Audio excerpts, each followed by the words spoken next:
Hey everybody, so if you feel that you're missing design library for use forming tools, so I can show you how to show it in your task pane.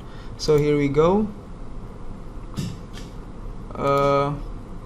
First, what you do is you can just directly add the library with using add file location, and then you can just directly goes into file C, and then choose program data, and then we can directly goes to Solidworks, and then this is the version that I use, Solidworks 2018, and then just choose design library and then OK.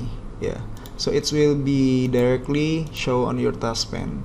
Here we go. And then if you want to drop or use the forming tool, you can just directly choose the whatever you want, then just directly drag it into the 3D model. Okay, that's all. Thank you so much for watching.